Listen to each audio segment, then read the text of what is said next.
It's not a super Saturday, but it's a stellar Saturday. The reason I say that, two cracking games. I'm going to be previewing the first one, which is, of course, coming from the Brabon. It's RCB's first day game, and they take on, of course, guess who? The table toppers in Gujarat Titans. Don't go anywhere because we have Dirk Nannes in this match preview.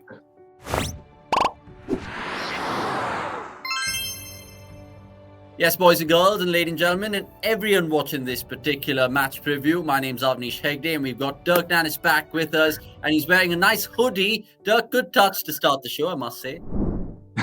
It's good to be with you. Yeah, it's turned to bucketing down rain. We've had months of good weather here, and then now it's turned, but ready for some good cricket. Yeah, likewise in Bangalore. I mean, it's calm before the storm before shooting this, but hopefully there's some cool weather, of course. But look, jokes apart, though, we'll start with Gujarat Titans because, of course, they come up against the Royal Challengers Bangalore. Did you ever foresee them to be the first team in IPL 2022 to pocket 14 points? Be honest with me. No, frankly. At the start of the season, you thought you'd have to have a couple of players having a real breakout season. You'd expect Gill to come in and make mountains and mountains of runs. You wouldn't expect Miller to have a good year. You just sort of thought that he was going to fill a role, maybe not be a real clutch player as he has been. Hardik Pandya is an unknown as a captain. What are you going to get out of him? At the top of the order, you had the Saha and Wade, and what sort of a role were they going to fill in an IPL team? I don't think any of us expected Saha to play the type of innings that he played in the last game. So I don't think we could have rightly sat there at the start of the season and thought these guys are going to be superstars. I just don't think we were expecting that. Yeah, I mean, if I hold my hand up as well, I completely am on the same boat with you. Plenty of match winners, of course. But I want to talk about the captain, in particular his bowling, because Hardik Pandya has gone on to say that he'll only bowl if needed. It makes you think if this is India's biggest headache, Hardik's bowling fitness. Do you see it that way?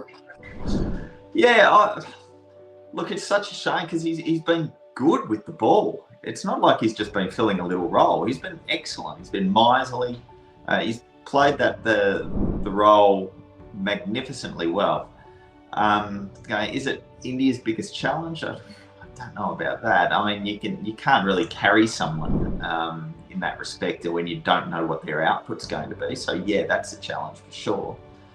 But I mean, it all works a little bit differently when you're wearing the international cap, doesn't it?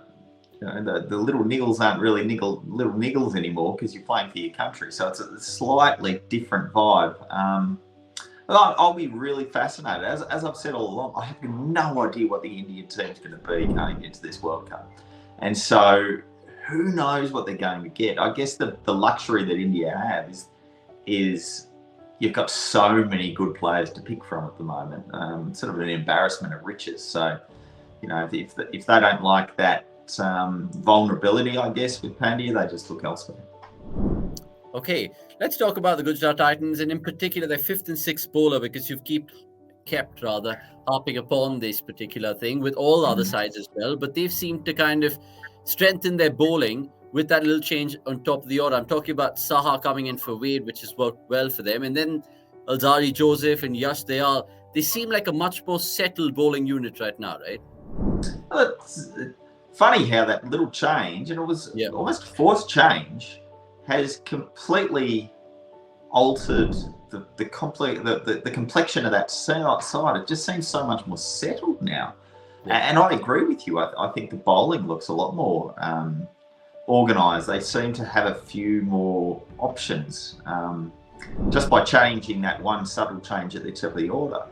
I don't think we can say that necessarily Tawati and Dayal have set the world on fire. They've been very good. Even Joseph's only played 3 games, but those I still feel as though they have a tendency to go for runs at the death. But at the moment, they're winning games of cricket. Yeah, that's all that matters. Now, a team which needs to win games of cricket and fast is Royal Challengers Bangalore. How vulnerable are they in this race to the playoffs? Because even their net run rate, of course, is not looking good. Do you potentially see them qualify? I don't like to say it to you, but they're gone, aren't they?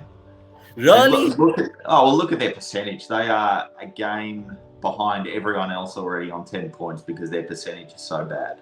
Agreed. So they're What about their fixtures then, Dirk? I mean, if you look at the fixtures, they have GT on Saturday. Then they, of course, take on CSK before facing Punjab, SRH, and GT, I think it is. So from these 5 games, can they muster 3 to 4 potential wins, or is that wishful thinking from a fan? well, no, they've got GT twice.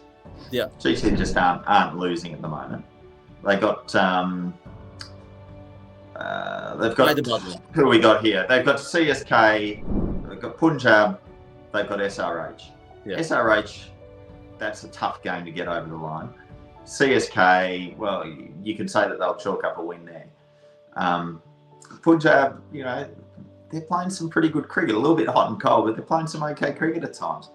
So it's hard to see them getting at least 3 games out of there. Not just 3, they have to get at least 3 because they're 1 game behind everyone else who's level there, and they've played 1 more game. So they're miles behind the rest. And to think at the start of the season, I'm thinking it's RCB's year. I don't think it's RCB's year anymore. I feel as though they're going to be just missing out on a spot.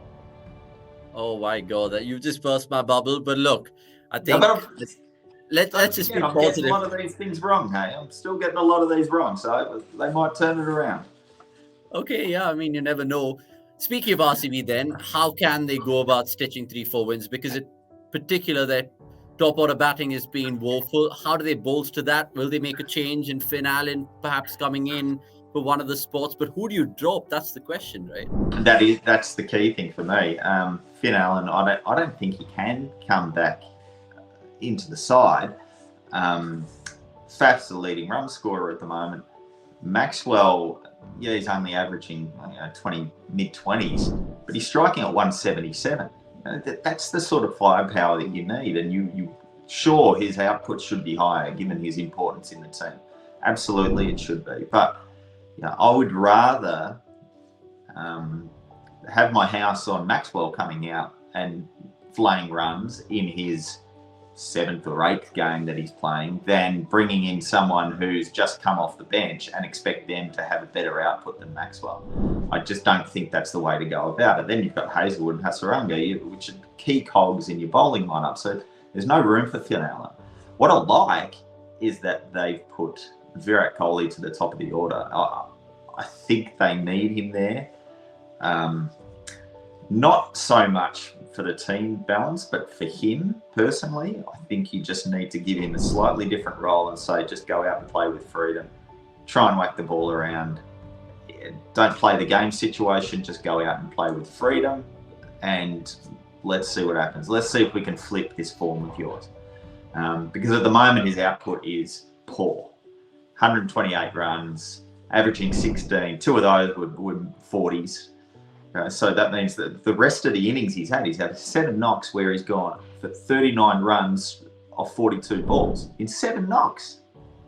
Nah, that's not good enough, and that's why you're seeing RCB in deep strife, because one real important batter near the top of the order is getting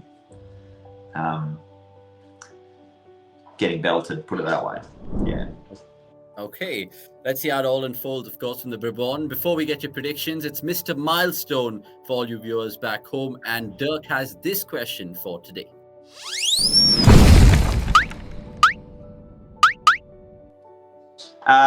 Who needs one more boundary to get 200 boundaries in T20s? Yeah, let us know in the comments below. And remember, the clue is always that they're going to be part of this fixture, which is GT versus RCB.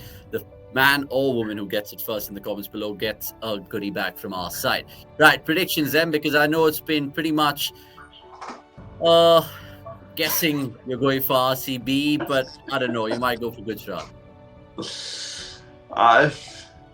If you want me to go with my heart, I'll go with RCB, but I have to be pragmatic here, and I've got to go for the team that I think is going to win. I reckon it's going to be GT again. I just think they're in a rich vein of form, and they're sharing it around. There's no one player that's dominating.